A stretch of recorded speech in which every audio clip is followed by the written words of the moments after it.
दोस्तों, आजकल की भाग दौड़ भरी जिंदगी में हर व्यक्ति एक बेहतर जिंदगी की तलाश कर रहा है, लेकिन उनमें से कुछ ही लोग अपने लक्ष्यों को हासिल कर पाते हैं, जबकि ज्यादातर लोग अपने लक्ष्य तक पहुंच ही नहीं पाते। हम जब भी लक्ष्य की ओर अपना कदम बढ़ाते हैं, तो हमारे मन में तरह तरह के विचार उठने लग जाते हैं, जैसे कि मैं ये हासिल कर पाऊंगा या नहीं, इसमें तो बहुत समय लगेगा और मेरे पास तो इतना समय ही नहीं है। अगर मैं असफल हो गया तो लोग क्या कहेंगे। तो आइए समझते हैं इस बौद्ध भिक्षु की एक छोटी सी कहानी के माध्यम से कि कैसे हम अपने असफलता के डर को खत्म कर सकते हैं और हमारे मन में ये असफलता का डर क्यों आता है। इसलिए इस कहानी को ध्यान से और अंत तक जरूर सुनिएगा। तो चलिए कहानी को शुरू करते हैं। बहुत समय पहले की बात है। एक बौद्ध भिक्षु एक जंगल के पास अपनी कुटिया बना के रहा करता था। वो बौद्ध भिक्षु बहुत ही बुद्धिमान थे। कोई भी व्यक्ति उनके पास कोई समस्या लेकर जाता तो वह बुद्धिमान बौद्ध भिक्षु उस समस्या का समाधान बड़ी ही आसानी से निकाल देते थे। एक दिन वह पास के गांव में भिक्षा मांगने के लिए गए थे और भिक्षा मांगकर वापस लौट रहे थे। रास्ते में उन्हें एक व्यक्ति ने रोक लिया।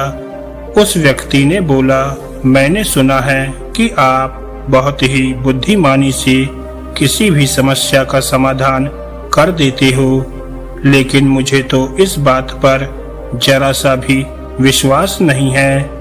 अगर आप सच में सभी समस्याओं का समाधान कर देते हो, तो क्या आप मेरे इस जटिल समस्या को सुलझा पाएंगे। मैंने लोगों से आपकी बुद्धिमानी के किस्से सुन रखे हैं, इसलिए मैं आपसे एक बात जानना चाह रहा हूँ कि हमें किसी भी काम में असफलता की घबराहट क्यों होती है और हम अपने किसी भी लक्ष्य को बिना असफलता के घबराहट के कैसे प्राप्त कर सकते हैं। उस व्यक्ति की इस बात को सुनकर बौद्ध भिक्षु मुस्कुराए और बोले, मैं तुम्हारे इस प्रश्न का उत्तर अवश्य दूंगा और उसके बाद से तुम्हारी सारी घबराहट भी दूर हो जाएगी, लेकिन इससे पहले तुम्हें मेरी कुटिया तक चलना होगा। वह व्यक्ति उस बौद्ध भिक्षु की बुद्धिमत्ता को परखना चाहता था, इसलिए वह कुटिया तक जाने के लिए तैयार हो गया। उसके बाद वह बौद्ध भिक्षु उस व्यक्ति को जंगल में बनी अपनी कुटिया तक ले आए, लेकिन तब तक शाम हो चुकी थी, इसलिए वे दोनों भोजन करके सो गए। जब वह अगले दिन उठे, तब बौद्ध भिक्षु ने उस व्यक्ति से कहा, चलो आज तुम्हें जंगल की सैर करा के लाता हूँ। और वो दोनों जंगल की तरफ निकल पड़े। कुछ समय बाद बौद्ध भिक्षु ने उस व्यक्ति को एक गुफा दिखाई और कहा, चलो मैं इस गुफा की तुम्हें सैर कराता हूँ। व्यक्ति ने कहा, हाँ चलिए, मुझे भी जंगल की इस गुफा को देखने की काफी दिनों से चाहत थी। उसके बाद दोनों गुफा के अंदर चले गए। गुफा के अंदर काफी अंधेरा था, लेकिन कुछ समय बाद चुपके से बौद्ध भिक्षु गुफा से बाहर आ गए और उस गुफा के द्वार को बाहर से बंद कर दिया। तब उस व्यक्ति ने बौद्ध भिक्षु को गुफा के अंदर से बहुत सी आवाजें दी, हे महात्मन, हे मुनिवर, आप कहाँ चले गए? आप मुझे जवाब क्यों नहीं दे रहे हो? बहुत देर तक कोई जवाब नहीं मिलने पर वह व्यक्ति घबरा गया। घबराकर गुफा के द्वार की तरफ भागा। जैसे ही गुफा के प्रवेश द्वार पर पहुंचा, तो वह हैरान रह गया। यहाँ तो किसी ने गुफा के द्वार को बंद कर दिया है। अब मैं बाहर कैसे निकलूंगा? वह अकेले अकेले उस गुफा में काफी भयभीत हो गया और सोचने लगा कि कहीं उस बौद्ध भिक्षु ने मुझे मारने की योजना तो नहीं बनाई थी। और वह गुफा में इधर उधर घूमकर बाहर निकलने का रास्ता ढूंढने लगा। वह गुफा में काफी देर तक इधर उधर भटकता रहा, लेकिन उसे बाहर निकलने का कोई रास्ता नहीं मिला। साथ ही अब उसे जोरों की भूख और प्यास भी लग रही थी। वह शांत होकर एक जगह पर बैठ गया।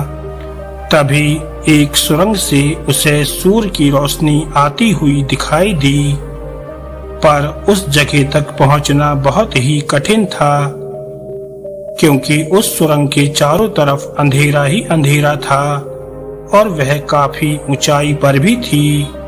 फिर भी वह तुरंत उठा और अपनी भूख प्यास को भूलकर अपना सारा ध्यान उस गुफा से बाहर निकलने में लगा दिया। काफी मेहनत और प्रयास करने के बाद वह सूर्य की रोशनी आने वाली सुरंग तक पहुंच गया। काफी देर तक वह सुरंग में ऊपर चढ़ता गया। तभी अचानक उसे वह बौद्ध भिक्षु हाथ आगे बढ़ाते हुए दिखाई दिए। वह व्यक्ति झट से उस बौद्ध भिक्षु का हाथ पकड़कर बाहर आ गया और बाहर आते ही उस व्यक्ति ने बौद्ध भिक्षु पर गुस्सा करते हुए कहा, आप मुझे इस अंधेरी गुफा में छोड़कर अकेले क्यों आ गए? आपको पता है ना कि मैं कितना भयभीत हो गया हूँ, मुझे कितने जोरों की प्यास लगी है। तब उस बौद्ध भिक्षु ने मुस्कुराते हुए उसे पानी दिया और बोले, तुम मेरी बातों को ध्यान से सुनना। तुम उस गुफा से बाहर सिर्फ 2 कारणों से निकल पाए हो। पहला कारण, तुम्हें जोरों की भूख और प्यास लगी थी, और दूसरा कारण, तुम्हें वहां घुटन महसूस हो रही थी, क्योंकि तुम्हें अपने दोस्तों और परिवार वालों के साथ रहने की आदत पड़ गई है। इसके अलावा और 2 मुख्य कारण हैं जिसके कारण तुम इस गुफा से बाहर निकल पाए हो। पहला कारण, तुम्हारे साथ वहां कहने के लिए कोई नहीं था कि इतने अंधेरे में इतनी ऊंचाई पर तुम उस सुरंग तक कैसे पहुंचोगे, ये तो असंभव है। दूसरा कारण, वहां कोई ये कहने वाला भी नहीं था कि चलो दूसरा रास्ता देखते हैं, इससे भी आसान रास्ता मिल जाएगा और हम आसानी से इस गुफा से बाहर निकल जाएंगे। सफलता प्राप्त करने का नियम भी कुछ ऐसा ही है। सफलता प्राप्त कैसे कर सकते हैं, इसे समझने के लिए मैंने एक छोटी सी दुनिया बनाकर दिखाई है, और वास्तव में सफलता प्राप्त करना इससे भी जटिल है। जब आप किसी लक्ष्य को पूरा करने जाते हैं तो सलाह देने के लिए बहुत से फालतू लोग मिल जाते हैं जो खुद तो कुछ कर नहीं पाते और हमें ज्ञान देते हैं, ये मत करो, वो मत करो, तुमसे ये ना हो पाएगा, इससे अच्छा तो तुम वो काम कर लो। ऐसे ही वो हमारे दिमाग को भटका कर चले जाते हैं और हमें खुद पर संदेह होने लगता है। हमारा आत्मविश्वास डगमगाने लग जाता है। सफलता ना मिलने का एक कारण ये भी है, सफलता पाने की प्रक्रिया थोड़ी लंबी होती है और हमारा मन घंटों घंटों में बदल जाता है, तो लक्ष्य को प्राप्त करने में सालों साल लग जाते हैं। ऐसे में हमारा मन कैसे नहीं बदलेगा? जब हमारा मन बदल जाता है तो हम उस रास्ते को छोड़कर अलग अलग रास्ते अपनाने लगते हैं।